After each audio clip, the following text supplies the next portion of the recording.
پاکستان میں اگر کوئی ایسا مسئلہ ہو جس نے کئی دہائیوں سے عوام کو مہنگائی، کرپشن اور ناانصافی کے شکنجے میں جکڑ رکھا ہو تو وہ چینی کا بحران ہے۔ بظاہر تو یہ معمولی سا معاملہ لگتا ہے، ایک عام سی خوراک کی چیز کی کمی یا مہنگائی، مگر در حقیقت یہ مسئلہ صرف چینی تک محدود نہیں، بلکہ یہ ایک ایسی علامت ہے جو ہماری سیاسی، سماجی اور معاشرتی بدحالی کی اصل تصویر پیش کرتا ہے۔ پاکستان کی تاریخ میں سب سے پہلے چینی بحران کو قومی سطح پر اس وقت محسوس کیا گیا جب 1972 میں ایک مشہور سرخی سامنے آئی: چینی چوروں کو معاف نہیں کیا جائے گا۔ یہ محض ایک جملہ نہیں، ایک وعدہ تھا، مگر نصف صدی گزرنے کے بعد بھی یہی وعدہ ہر دور میں کیا جاتا رہا، لیکن عمل کبھی نہیں ہوا۔ 70 کی دہائی سے لے کر آج تک ہر سیاسی حکومت نے عوام کو خواب دکھائے وہ چینی مافیا کے خلاف کارروائی کرے گی، لیکن وقت نے ثابت کیا کہ یہ خواب نہیں، دھوکہ تھا۔ 80 کی دہائی سے 90 کی دہائی تک چینی سیاست میں بدل گئی۔ 80 کی دہائی میں جب ضیاء الحق کا مارشل لا نافذ تھا، ریاستی سطح پر شوگر انڈسٹری کو طاقتور ہاتھوں میں منتقل کرنے کا عمل شروع ہو چکا تھا۔ سرکاری سبسڈی، امپورٹ ایکسپورٹ کی اجازت اور شوگر ملز کی اقدامات نے چینی کو سونے سے قیمتی بنا دیا۔ 90 کی دہائی میں صورتحال نے مزید سنگینی اختیار کی، چینی کی قلت پیدا کی جاتی اور پھر وہی ذخیرہ شدہ چینی مارکیٹ میں مہنگے داموں فروخت کی جاتی۔ اس پورے کھیل میں سب سے بڑا فائدہ انہی کو ہوتا ہے جو خود حکومت میں ہوتے ہیں اور ساتھ ساتھ شوگر ملز کے مالک بھی ہوتے ہیں۔ پاکستان میں شوگر انڈسٹری صرف ایک کاروبار نہیں بلکہ ایک مکمل طاقت کا مرکز بن چکی ہے۔ اس صنعت پر قبضہ رکھنے والے افراد اکثر اسمبلیوں میں بیٹھتے ہیں، قانون بناتے ہیں اور فیصلے کرتے ہیں جن سے ان کے اپنے کاروبار کو فائدہ پہنچتا ہے۔ آئیں ایک نظر ڈالیں کہ کون کون اس گھناؤنے کھیل میں شامل ہے۔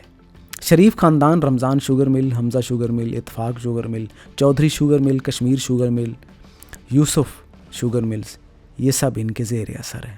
زرداری خاندان، Ansari sugar mill, سکرینڈ sugar mill, کرن شوگر مل، یہ سب خاندان اور قریبی ساتھیوں کی ملکیت ہے۔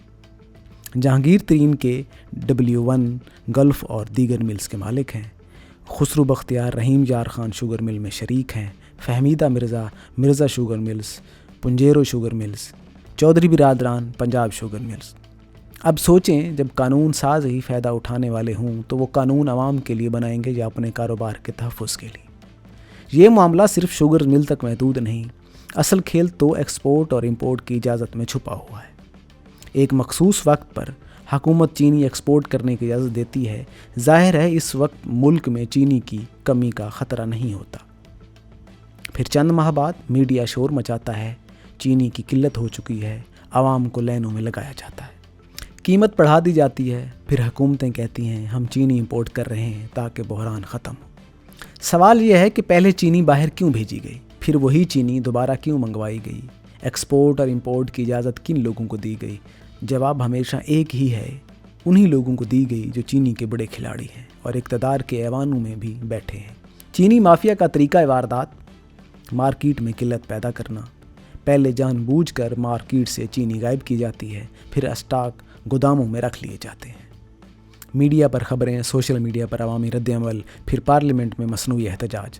حکومت سبسڈی دیتی ہے، امپورٹ کا اعلان کرتی ہے، عوام کو ریلیف دینے کا ڈرامہ کرتی ہے۔ جو چینی سستی قیمت پر امپورٹ کی جاتی ہے وہ مہنگے داموں فروخت کی جاتی ہے اور منافع ان جیبوں میں جاتا ہے جنہوں نے بحران پیدا کیا تھا۔ چینی مافیا کے خلاف انکوائری محض دکھاوا ہے۔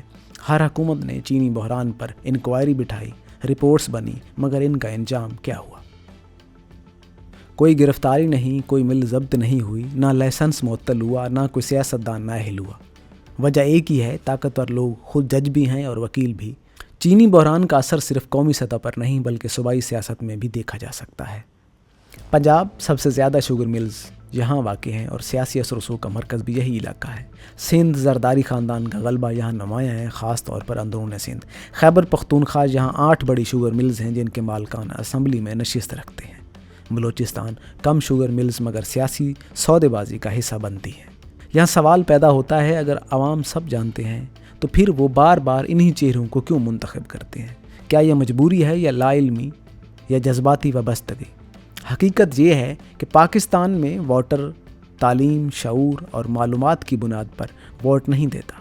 زیادہ تر ووٹر ذات، علاقہ، برادری یا پارٹی وابستگی کو ترجیح دیتے ہیں۔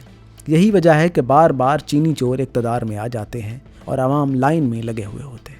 چینی مافیا کے خلاف میڈیا کچھ عرصہ تک آواز بلند کرتا ہے، رپورٹس دکھاتا ہے، مگر پھر خاموشی چھا جاتی ہے۔ اکثر میڈیا ادارے انہی سرمایہ داروں کے اشتہارات کے محتاج ہوتے ہیں۔ یوں حق گوئی اور سچائی بھی پیسے کی غلام بن جاتی ہے۔ کیا چینی بحران کا خاتمہ ممکن ہے؟ جی ہاں، اگر عوام بیدار ہوں، میڈیا آزاد ہو اور عدلیہ خود مختار ہو تو چینی مافیا کا خاتمہ ممکن ہے۔ اس کے لیے چند اقدامات ناگزیر ہیں۔ حکومت کو چاہیے کہ شوگر ملز کی پیداوار، اسٹاک اور قیمتوں کا مکمل ڈیٹا روزانہ کے بنیاد پر پبلک کرے۔ کوئی بھی عوامی نمائندہ کسی صنعتی ادارے کا مالک یا پارٹنر نہ ہو۔ جس نے بھی چینی بحران پیدا کیا اس کا احتساب ہونا چاہیے، چاہے وہ کتنا ہی با اثر کیوں نہ ہو۔